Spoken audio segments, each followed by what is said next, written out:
खबरें विस्तार से देखते हैं। बुलंदशहर से खबर, जहां पर नेशनल हाईवे 91 पर परिवार को बंधक बनाकर मां और बेटी से गैंगरेप करने वाले 5 आरोपियों को पॉक्सो कोर्ट ने शनिवार को दोषी करार दे दिया। दोषियों को 22 दिसंबर को सजा सुनाई जाएगी। ये मामला 29 जुलाई 2016 का है।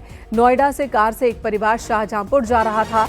बुलंदशहर के दोस्तपुर गांव के पास बदमाशों ने कार रोककर पूरे परिवार को बंधक बनाया था। हथियार के बल पर बदमाशों ने परिवार के सामने ही मां और 12 साल की बेटी के साथ गैंगरेप किया था। यह घटना जिला मुख्यालय से महज 5 किलोमीटर और देहात कोतवाली से महज 2 किलोमीटर की दूरी पर हुई थी। पीड़ित परिवार ने मदद के लिए डायल 100 पर कॉल की थी, लेकिन संपर्क नहीं हो सका। पुलिस और हाईवे पेट्रोलिंग टीम को भनक तक नहीं लगी।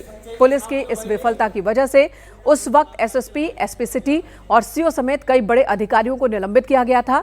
मामले की गंभीरता को देखते हुए इलाहाबाद हाईकोर्ट ने जांच सीबीआई को सौंपी थी और इस मामले में 9 साल में 25 लोगों की गवाही हुई। कुल 11 आरोपी बनाए गए थे। इनमें से एक बीमारी की वजह से एक की मौत हो चुकी है। 2 एनकाउंटर में ढेर हुए थे, जबकि 3 को बरी किया गया है। 9 साल 4 महीने के लंबे इंतजार के बाद अब पीड़ित परिवार की निगाहें अदालत के फैसले पर टिकी है। उसके बाद जो फीमेल विक्टिम्स थी उनको उसी स्थान पर ले जाया गया और वहां पर ले जाकर सबसे पहले उस नन्ही सी पीड़िता जो मात्र 14 वर्ष की थी उसके साथ बलात्कार किया गया। और जब पीड़िता के संग बलात्कार किया गया था तो पीड़िता की पहली बार मेंस्ट्रुअल साइकिल आई थी, जिस पर भी बेरहम जो सलीम बावरिया था वो नहीं माना। उसने विरोध के बावजूद उसके संग बलात्कार किया। जब पीड़िता ने अपने को बचाने के लिए अपने पिता को आवाज़ दी तो उसके पिता को पीटा गया। उसके बाद उसकी जो माता थी उसके साथ 2 लोगों ने बलात्कार किया। 2 लोगों के बलात्कार करने के बाद ये सिलसिला कुल 2 से ढाई घंटे तक वहाँ पर चलता रहा। फिर उसने 100 नंबर पर फ़ोन किया है वादी ने, वादी का फ़ोन रिसीव नहीं हुआ है। फिर उसने अपने मित्र को फ़ोन किया। उसके मित्र ने तत्कालीन कप्तान साहब को फ़ोन किया था। कप्तान साहब ने कंट्रोल रूम से गाड़ी भेजी पुलिस की। उसके बाद ये थाने पर मुकदमा पंजीकृत हुआ था।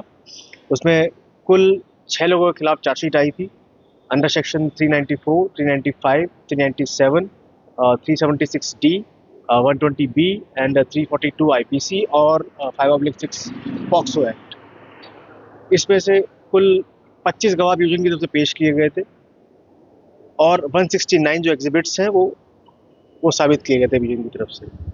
सबसे जो अहम इसमें साक्ष्य था वो पीड़िता के माता के पेटीकोट से जो DNA मुलजिम का मिला था, उससे मुकदमे को काफ़ी बल मिला है।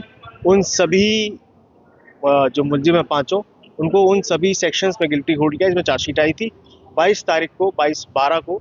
इसमें आर्गूमेंट ऑन सेंटेंस के लिए डेट फिक्स है। उस दिन हम मैक्सिमम प्ली करेंगे जो सेंटेंस होगा। ये वर्ष 2016 की दोस्तपुर हाईवे रेप केस में आज इसमें 5 लोगों को गिल्टी होल्ड किया है। ये बहुत हाईलाइटेड केस था। इसमें हाई कोर्ट ने सो मोटो कॉग्निजेंस लिया था। वर्ष 2016 के जुलाई माह में घटना वाले दिन जब पीड़ित परिवार नोएडा से शाहजहांपुर जा रहा था तो रात में करीब 1:30 बजे जैसे ही वो दोस्तपुर कोतवाली देहात पर पहुंचे तो वहां पर उनको लगा कि उनकी गाड़ी पर किसी ने कुछ फेंका है, जिसको चेक करने के लिए वो गाड़ी में उतरे। गाड़ी से उतरने के बाद उसके पिता को 5 से 7 लोगों ने गन पॉइंट पर ले लिया है। गन पॉइंट पर लेने के बाद इस गाड़ी में कुल 6 विक्टिम बैठे थे, जिसमें 3 मेल थे और 3 फीमेल थे। तो उन सभी मेल विक्टिम्स को गाड़ी से उतारा गया और गाड़ी से उतारने के बाद उनके साथ मारपीट की गई और लूटपाट की गई। तो क्या हुआ था 26 जुलाई 2016 की रात के 1:30 बज रहे थे। एक परिवार कार से बुलंदशहर जा रहा था। NH 91 पर दोस्तपुर गांव के पास कार के सामने कुछ फेंका गया।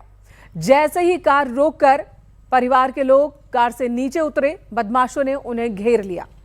कार में सवार पुरुषों के साथ मारपीट की गई। पूरे परिवार को बंधक बनाया गया। सबके सामने मां और बेटी का गैंगरेप किया गया। वारदात वाली रात 14 साल की बेटी को पहली बार मासिक धर्म हुआ था। बदमाशों ने मां और पिता के सामने ही बेटी के साथ हैवानियत की थी। परिवार के सामने मां के साथ गैंगरेप किया।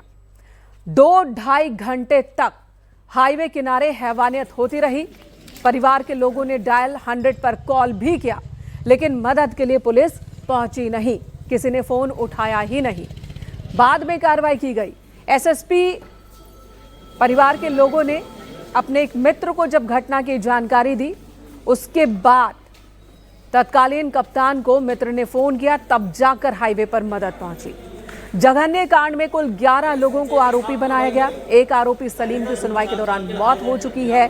2 आरोपी अजय उर्फ असलम और बंटी उर्फ गंजा एनकाउंटर में मारे गए। 3 आरोपी रहीसुद्दीन, जावेद और जबर को सीबीआई ने क्लीन चिट दी है।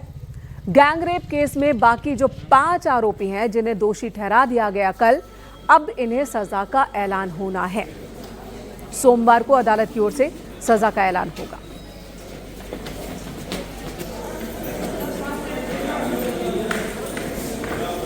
सच्चाई की छाप लो भाई जी, पहले तो झूठ छाप के हाई लाइन कर दिया आपने।